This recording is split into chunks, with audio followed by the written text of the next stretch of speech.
to today's review video. Today we're going to be reviewing the Jurassic Dominion Sungopteryx.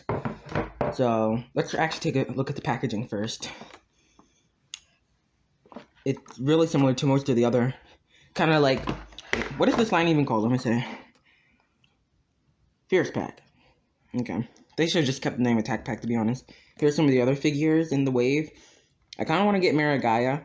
Morris Intrepidus I would give. It looked like the one in the movie, because I really like the one in the movie, but this one's just really bad. Blue. Personally, I'd rather just get the extreme damage blue. And I got him Sungopteryx, because I really want Sungopteryx. So, let's get this guy out of the box now. Well. Okay. So, here's the figure. It's actually a really nice figure. Mattel do not make too many pterosaur figures, but they do make a decent amount. And Sungopteryx is a nice species. There's also making a Tupandactylus or something for Camp Cretaceous Season 5, which I am definitely going to get that when it comes out.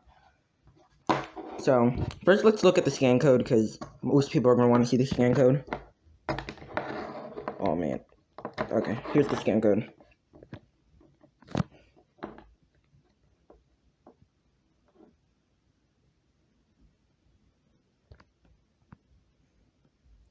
Okay, let's just close this up. Personally, I like the ones that come out the back. Pterosaur ones, I mean, they're kind of weird, but they work. They're fine for me. At least they're not on the other side of the wing, which I kind of didn't like them on the other side of the wing, but there really wasn't another way. The only other way to do it was really this way. Also, Sungopteryx is kind of harder to find, because you can order it, but it's going to be a little bit more expensive than if you buy it in the store, which I got this guy from Macy's, which I also saw him at Barnes & Noble's. Which, trust me, just get it from Macy's. It's cheaper from Macy's. Barnes & Noble's is a little bit more expensive, but if you really have no other choice, I recommend going there. So let's move on to articulation. So, for articulation on the neck, moves up and down. And then it also has articulation on the jaw, which is really hard to open. Okay, I got it. Let's take a look on the inside the mouth real quick, because I'm not going to be doing that again, just to open it.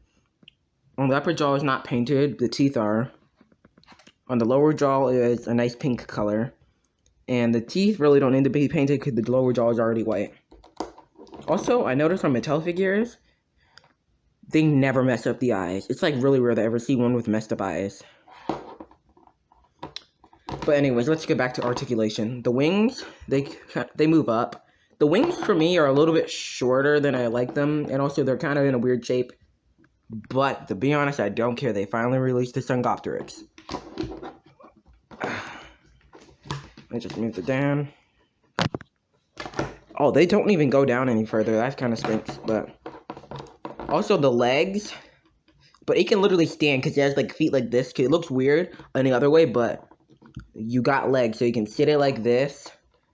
And then put the neck down. And then you got a weird Sungopteryx standing position. Why, Mattel? Why would you do this? But I really don't care. At least it's a Sungopteryx and it looks, well, good.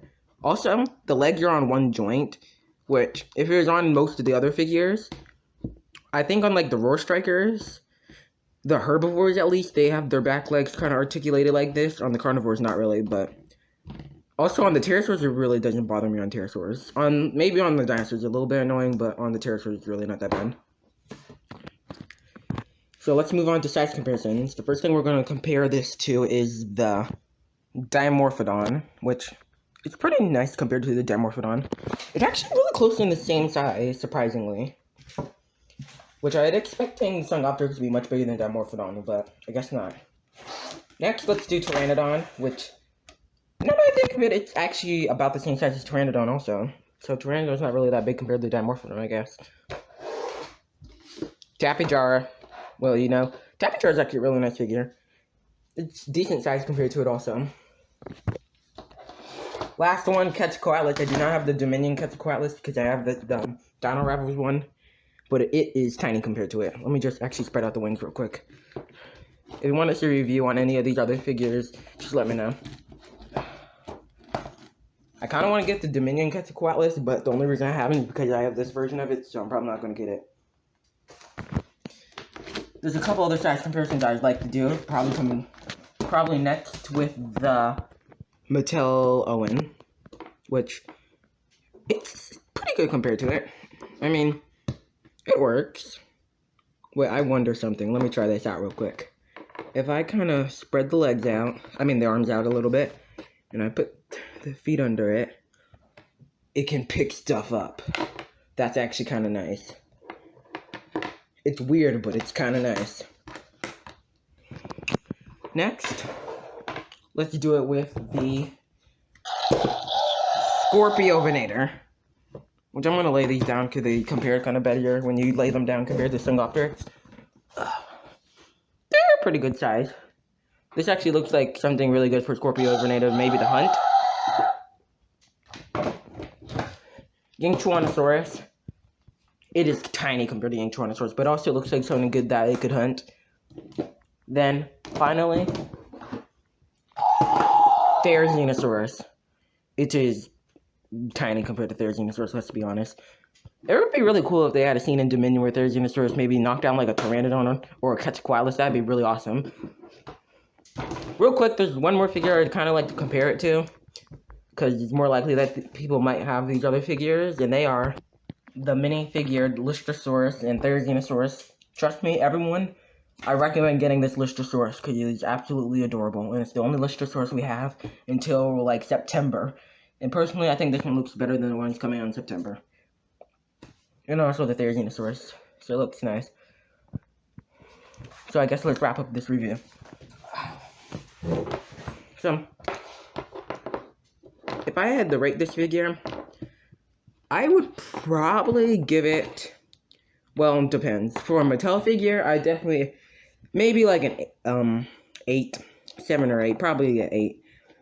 But for a pterosaur figure, I give it maybe like a 9, 8.5, maybe 9.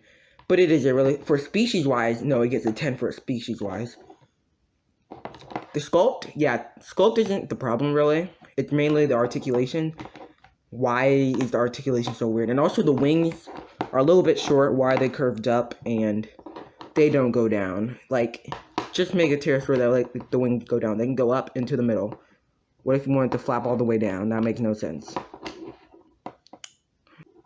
I guess we should wrap up this review. Well, bye guys.